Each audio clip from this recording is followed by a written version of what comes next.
লা ইলাহা ইল্লাল্লাহ, লা ইলাহা ইল্লাল্লাহ, লা ইলাহা ইল্লাল্লাহ, মুহাম্মাদুর রাসূলুল্লাহ, লা ইলাহা ইল্লাল্লাহ, মুহাম্মাদুর রাসূলুল্লাহ।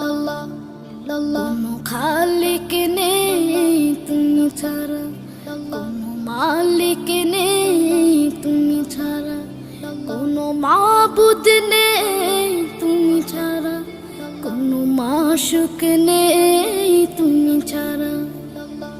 এই জীবনে